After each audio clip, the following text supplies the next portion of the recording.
Жағымды ноталарға бай болған мықты чыгарманы тыңдап алдык, ардактуу көрүүчүлөр. Биз болсо эфирибизди алдыга карай улантабыз. Азыр болсо бизде мыкты конокторубуз келген, андыктан коноктор менен тааныштырып өтсөң дейсиз. Албетте, мен тааныштырып өтсөм. Жазуучулар союзунун Ош бөлүмүнүн төрайымы орун басары Эльмира Исакова жана ошондой эле Ош мамлекеттик университетинин окутуучусу, жазуучулар союзунун Ош бөлүмүнүн төрайымы Бермет Закирова эжекебиз келип отурат. Албетте, саламатсыздарбы? Кош келиңиздер. Кандай келип алдыңыздар? Алгач эле майрамыңыздар менен эртеңки. Рахмат. Рахмат бирге болсун. Кандай келип алдыңыздар? Эл менен амандашып алсаңыздар болот, ардактуу. Маанай жакшы келдик. Айтсаңыздар, эртеңки күнгө карата, майрамдык салтанатка карата кандай иш-чараларды көздөп турасыздар? Арбаңыздар, алгач биз көрөрмандарга салам берип алалы. Албетте. Ошол таңды мыкты эфир менен тосуп атканыбызга Кудайга чексиз шүгүрлөр болсун. Бизде Адабият күнүнө карата дебей эле бизде дайыма эле Ош бөлүмүнүн планында, иш планында ар кандай иш-чаралар уюштурулуп келет. Ал эми эртең Адабият күнүнө карата областтык китепканада биз Адабият айдыңы боюнча чоң Айтматов жана Адабият деген чоң темада пикир алышуу төгөрөк стол болот. Төгөрөк 3 этаптан турган иш-чара болот. Биринчи этабында төгөрөк стол, экинчи этабында жаңы жүздөр деген рубрикабыз бар. Жаңы жүздөрдө Жеңишбек деген баланын чыгармачылыгы жөнүндө сөз кылабыз. Андан кийин үчүнчү этабында ошо келген кишилерди, сыйлык алгандарды куттуктап, майрам менен анан тарайбыз. Мыкты. Демек, эртең жалпы жазуучулар катышабы, студент, окуучулар да катышса болот. Баары катышса болот. Эртең чакырылгандар жалаң жазуучулар эмес. Коомдук бирикмелер. Коомдук бирикмелер, чыгармачылык уюмдар, студенттер, ар кайсы мектептин жамааттары, мисалы жанагы жаңы жүздөрдү өтпөйбүз, ошол баланын колдоп келген кишилери баары болот да. Мыкты. Эжеке, сиздерге алгач эле суроо болсун. Дал ушул эртеңки Адабият күнүнө албетте биз адабият тууралуу кененирээк сүйлөшөбүз. Айтыңыздарчы, бүгүн Кыргызстанда адабияттын орду канчалык деңгээлде, төмөн же болбосо жогору? Адабияттын орду негизи адабият таанууда эгемендүүлүк доор, эгемендүүлүккө чейин доор деп адабиятты өзү бөлүп карайбыз да. Эгемендүүлүктөн кийинки жылдарды карасак, бизде деле адабиятыбыз токтоп калган жери жок. Эми мен өзүм кошулган адабиятка кирген жерде, өзүм кошулгандан бери карасам, бизде адабиятта кыздар поэзиясы жанданып келатат. Айрыкча Ошто десем болот. Бул кыздар поэзиясында ошол уюмга, биздин союзга мүчө болбогон да мүчөлөр бар. Алар ошол кыздар поэзиясын өнүктүрүүгө, жана 90-чы жылдары кыздар поэзиясында бир нерселер ачык айтылбай, сүйөм дегенди ачык жаза албай жүргөн учур болгон да. Ал эми ошол учурга салыштырмалуу азыр бизде дээрлик кыздар поэзиясы жолго түшүп калды. Анан муну менен эле катар адабияттын аксаган жагы да бар. Мисалы үчүн биз учурда балдар адабиятына дээрлик көңүл бура албай жатабыз. Акын жазуучулардын ичинен балдар адабиятына көңүл бурган саналуу гана кишилер бар. Бизде Зинакан Пасанованы айтсак болот. Балдар адабиятына көңүл буруп жүрөт. Азыр Элмир менен сүйлөшүп калсам айтты, мен да балдарларын жазып жүрөм деди. Гүлнара деген акыныбыз бар, балдар акыны. Ал бирок мүчө боло элек союзга, бирок балдар үчүн ырларды жазып, балдар үчүн оңдор жазып жүргөн кишилер бар. Мүчө болбосо дагы балдар адабиятына кайрылып жүргөндөр бар да. Демек, бул нерсе менен ошол адабиятта кандайдыр бир жанр, кандайдыр бир топтор иштеп, адабият токтоп калган жок дегенге айтсак болот да. Жогоруда айтып калдыңыз да, эжеке, негизи эле адабият бир топ бөлүккө бөлүнөт. Анан бир аз аксап жатканы бул балдар адабияты дедиңиз да. Аны кантип жогорулатуу керек, эжеке, айта кетсеңиздер. Эми бул балдар адабиятына мамлекеттик деңгээлде кичине көзөмөлгө алыш керек. Ошондо гана өнүкпөсө, азыр коомдук бирикмелерде бар, поэзияны аябай өнүктүрүп баратат десек болот. Себеби коомдук бирикмелерде кандай ыр жазылат, баарын алып келип талкууга коюлат. Алар өз алдынча эле жазып, биригип, бирине бири сындап эле келатат. Алар көпчүлүгү союзга мүчө боло элек адамдар. Бирок союзга карап, кечелерине катышып ошолордун баардык чыгармаларын талкууга коюп аракет кылып атабыз болушунча эле. Мактап. Кестеш айтайын. Негизи эле бизде теле көрүүчүлөрүбүз да көтүп калды окшойт. Бул жакта жазуучулар келиптир. Жазуучулар албетте бул поэзияларды, мыкты чыгармаларды жазышат эмеспи? Эжеке столдун үстүндө сонун бир китебиңиз турат. Демек бул өзүңүздүн жазган китебиңиз болсо керек. Сизден ыр болсун эжеке. Мен эми китептерине карап окуп берем. Жакпадым, албадым эле. Албетте. Поэзия түрмөгү десек болот. Тагыраак эжекелерибиз азыр Элмира эжекебиз өзүнүн жазган ырларынан сиздерге окуп берсин. Негизи акындар бөлүнөт да ушундай. Ырын жаттап алгандар жана жаттай албагандар болуп. Биз ырын жаттай албагандарга киребиз. Бунун башкы себеби эмнеде эжеке? Бунун башкы себеби мындай да, бүгүнкү күндө жазганда деп койбойсузбу? Жок, жаңы технологиянын таасири болуш керек. Себеби ыр эмес, жакыныбыздын телефон номерин эсибизге сактай албай калдык го. Илим техника өнүккөн мезгилде, илим техника өнүктү аябай тез да, анан китепти мурда биз мисалы мындай бир китептерди, адабий китептерди окусак, китеп менен окуганда баарын азыр эстеп айта алабыз да. Телефондон окуган китептерди, же болбосо уккан китептерди айта албайбыз.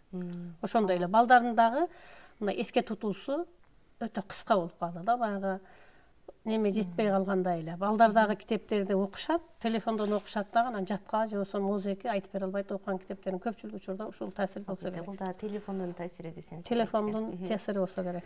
Анда урматтуу теле көрүүчүлөр, дал ушул Элмира эжекебиздин өзүнүн сонун жазган бир чыгармасынан аткарып. Мен ушул жүрөккө катылган махабат деген китептен бирин окуп берейин, Таң булбулум деген. Мен бир булбул таңдан туруп сайраган, сен бир бакча гүлүн ачып жайнаган, шүйдүрүмдүн тамчыларын таратпай, булбулырын тамчы суудай тыңдаган. Булбул сайрайт махабаттын дастанын, сен угуучу булбул куштун арманын, сездиң бекен бул дүйнөнүн жалганын, сездиң бекен махабаттын арманын.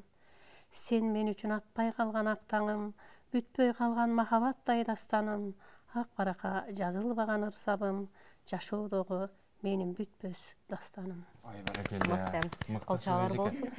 Бул китебиңизден канча дана чыгарылды эле эжеке? Азыркы учурда канча дана бар? Дагы да болсо сатыкка коюп жаткан учуру? Сатыкка коюлган областной библиотекада бар, мына китеп дүкөндөрүнө коюлган. Эжеке, айтып өтсөңүз, сүйүү жөнүндө болду окшойт. Менин билишиме караганда, ар бир акын сүйүү жөнүндө жазбаса, бул акын эмес деп айтып калат го. Дагы да болсо адамдар, жазуучулар өзүнүн ичиндеги сезимин болуп жатканын далилдеп чыгарышабы же илхам келгенде гана жазышабы эжеке? Кайсы учурда заманды сулуулук менен сүйүү сактап турат. Адамдардагы жүрөгүндөгү ыйман деген сөз бар эмеспи? Мына ошонун сыңарындай эле сүйүү бир гана ырдагы сүйүү эмес, мамлекетке, элге, журтка болгон сүйүү менен ушул сүйүүнү билдирет. Бир гана бир адамдын сүйүүсү эмес бул. Бул элди, журтту сүйүү баарын кошо камтып чыгарышат. Акындардын оюна келген нерсени баягы заманда бир жаман иш болуп кетсе дагы ыр менен бергенге аракет кылат. Жакшы иш болсо деле ыр менен бергенге аракет кылып, же болбосо бир жакшы чыгарма жазып, элге ушул жакшы жагына таасир берсин деген аракеттер менен гана жазылат да чыгармалар. Макта эжеке, негизи дал ушул чыгарма жазганда, ыр жазганда дагы өзүнчө бир эрк керек да. Кайсы учурда сизге мындай эрк келет? Мен кандай десем, Эргүү деген бул бир жакшы ыр уксаң, бир чоң кечеге барсаң, бир акын ушунча акын ырдаса, бир акындын окуган ырынан бир сабы гана сага точкаңа тийгендей болот. Келгениңде сөзсүз бир ыр жазасың. Демек стимул сыяктуу болуп турбайбы эжеке? Себеби чыгармачылык кечелердин көп болушуна катышууга аракет кылгандар, ушул өсүүгө аракет кылгандар дайыма кечелерге барып, ушул поэзия окулган жерлерде болсо, мурда мисалы биз азыр адабияттан өнүкпөй калды, өнүктү. Мурдагы адабияттар көчөдө өнүккөн. Мисалы көрүнгөн жерде окушкан. Мурдагылар да топтолуп жерде ыр окулгандагы парктарда, пивоханаларда окулган биринчи ырлар башталган мезгилде. Пушкин, Лермонтовдордун ырлары ошондой жерлерде окулган. Мына адамдар азыр ошону көбөйтүп, мындай Москва кайрыктары, мен өзүм ошол Москва кайрыктарында канча жылдар жетекчи болуп турдум. Ошондо жазып келген ырлары, ошолордагы өздөрүнүн ырларыны кайсы бир деңгээлде поэзияга кошкон салымыбыз деп эсептейт. Алардан көпчүлүгү, Москва кайрыктарынан көпчүлүгү Союзга мүчө болушту. дагы андай жигер өтө эле көп да, мына поэзияны өнүктүрүп кетүүгө бардыгы эле аракет кылып атат. Бул тарыхта бир 4 сап цитатасы менен калабы, же бир томдордо жазган китептери менен калабы, бул белгисиз. Муну тарых таразалайт. Азыр эми жазып бардыгы жазып келе берет. Муну тарых кимдин деңгээли канчалык экенине таразалайт. Мыкты. Эжеке жогоруда айтып кетпедиңиздер.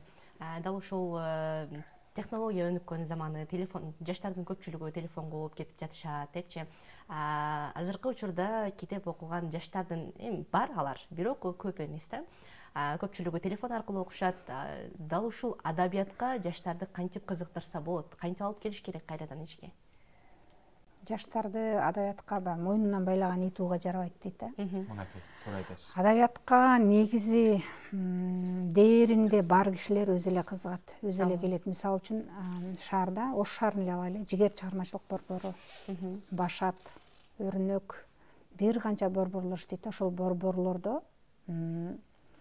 адабиятты сүйгөн, адабиятка кандайдыр бир салым кошоюн деген муун өсүп келатат. Мен ушул муунду көрүп кубанам да. Мисалы былтыр мен ошол борборго барып, жигерге ушу адабий маек куруп келдик.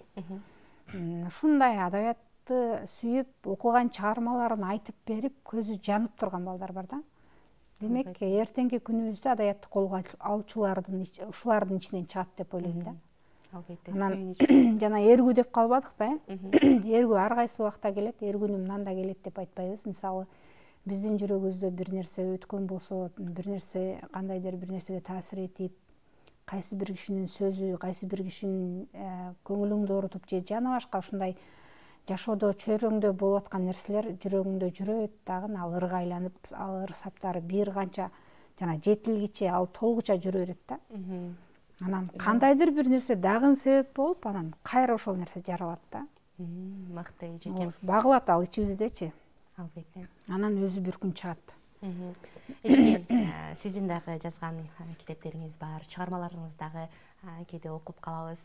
Келиңиз, сиз дагы телекөрүүчүлөргө 4 сааттарыңызды окуп берсеңиз. Мен негизи 2 китебим чыккан. Биринчи китебимде Раматылык Каныбек Исаков агайыбыздын жетекчилигинде Ош мамлекеттик университети каржылап чыгарып бердиле.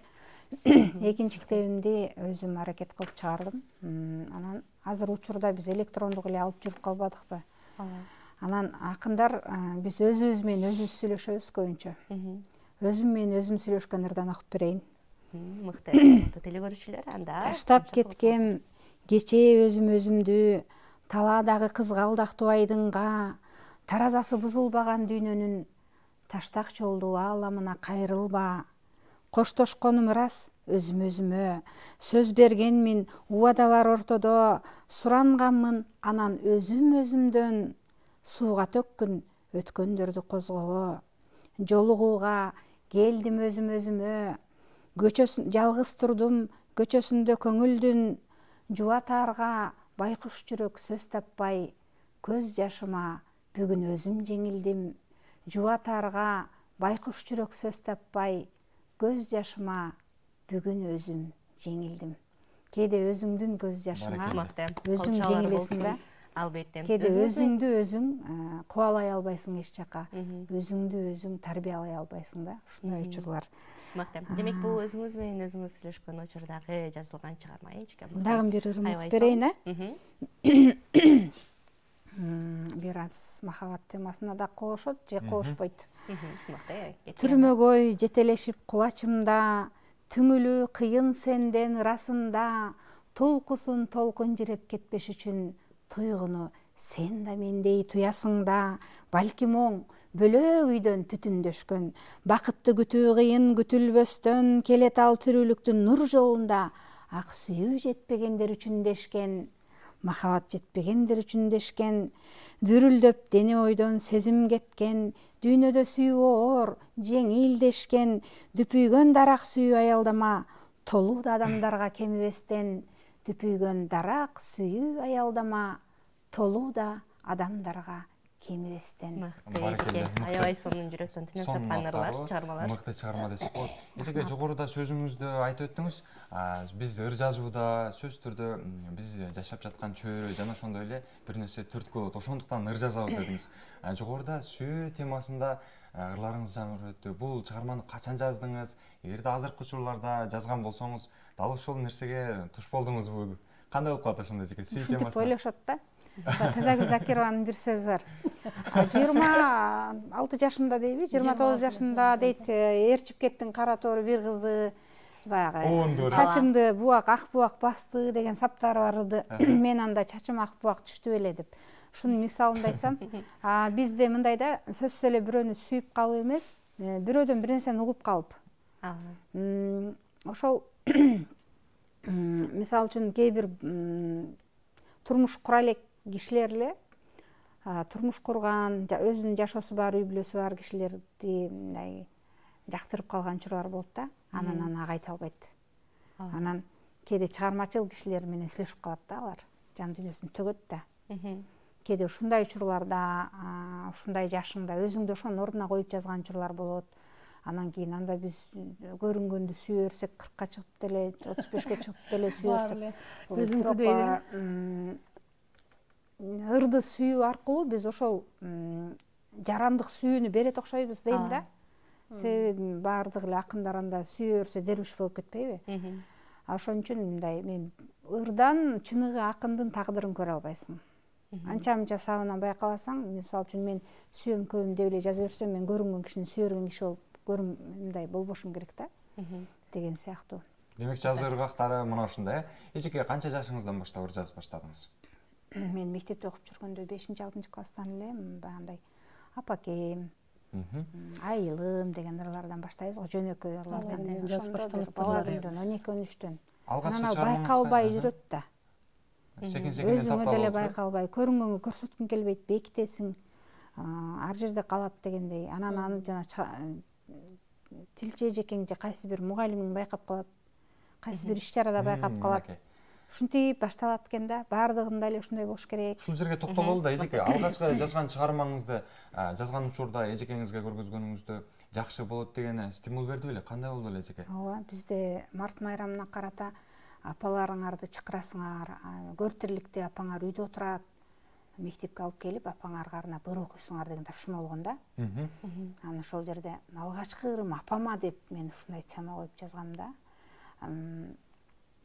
Мөмөлө алтын апам, сен мен үчүн баарымсың, мөмөлөрүң ийип турган шагымсың деп жазган экем. Ал мөмөлөр, шак, бул өрүктүн шагы, өрүктүн мөмөсү болуш керек. Мен өрүк зарда чоңойгон үчүн чөйрө.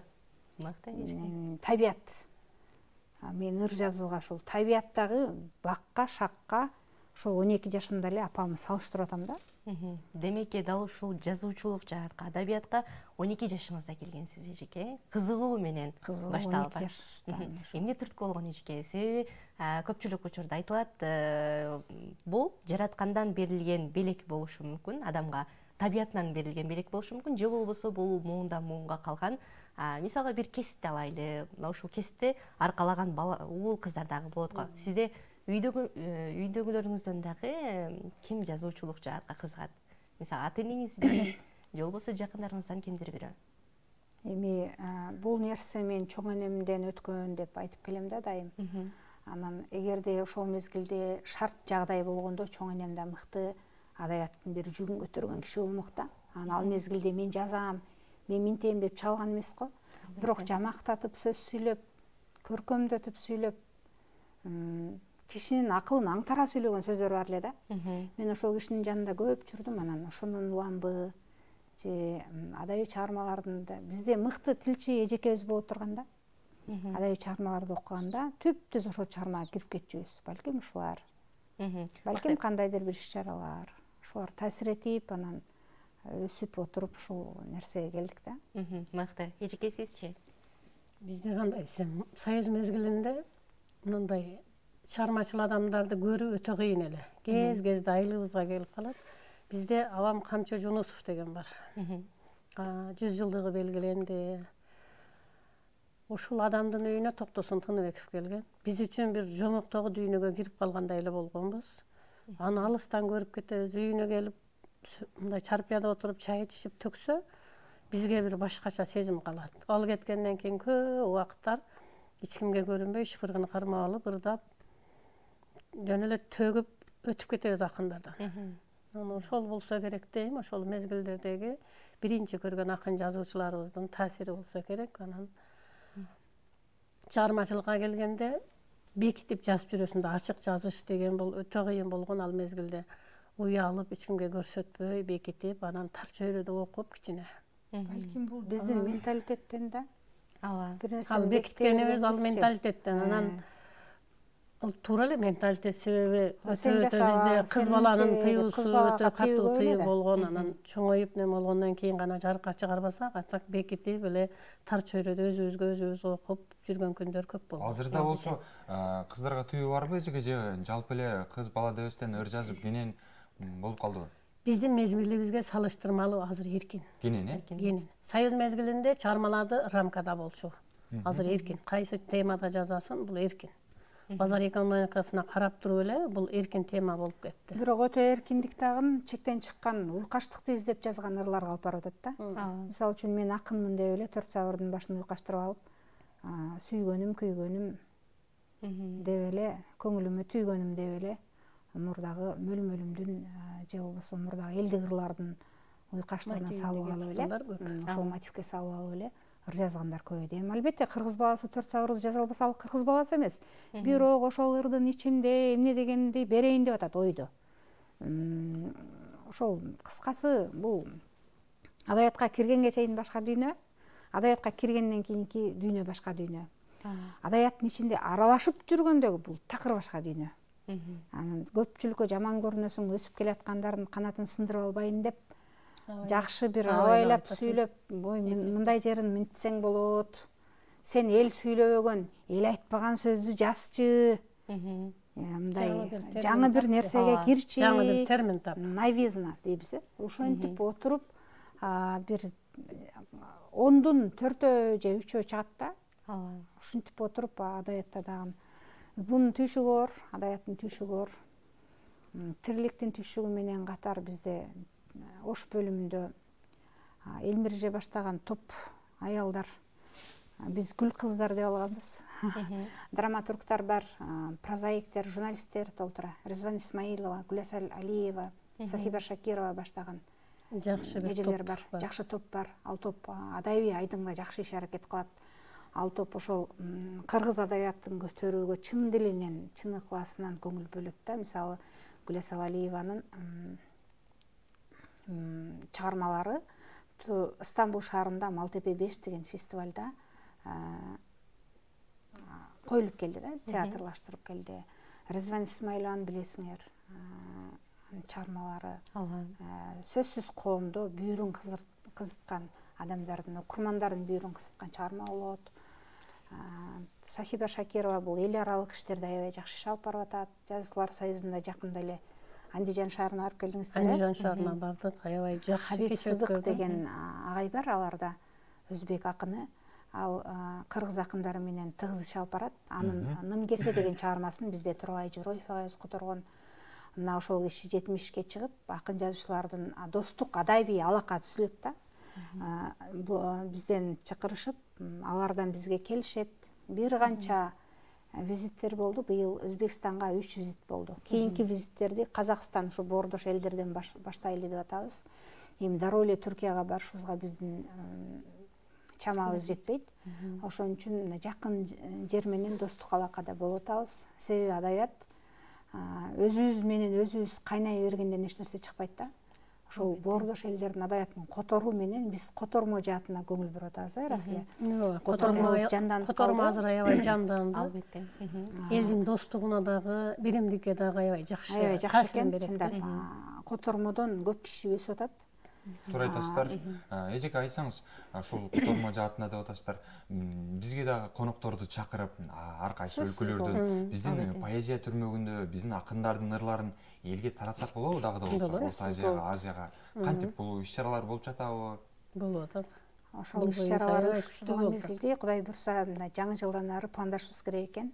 Биз ММКлар менен массалык маалымат каражаттары менен деле иш алып барып аттык. Бирок алардын убактысы биздин эмеге туура келбей калат го, кээде башка өлкөнүкү. Мына ошол убакытка карап пландасак болгудай да бул иш-чараларды. Мактай эжеке, жылына барып турасыздарбы ушул бордош элдерибизге, мисалга Өзбекстанга, Казакстанга жыл сайын канча жазуучулары барат?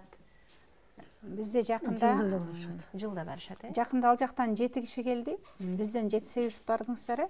Андижанга, Коконго да барып келишти. Кокондо бул Туран учкундары деген Орто Азия, Казакстан, Өзбекстан, түрк, жалпы түрк тилдүү элдердин акындарынын ал союзга мүчө эмеспи, негизи чыгармачылык менен алектенип жүргөн кишилердин бардык чыгармалары ошол Туран учкундары деген, Туран ыргактары деп аталды.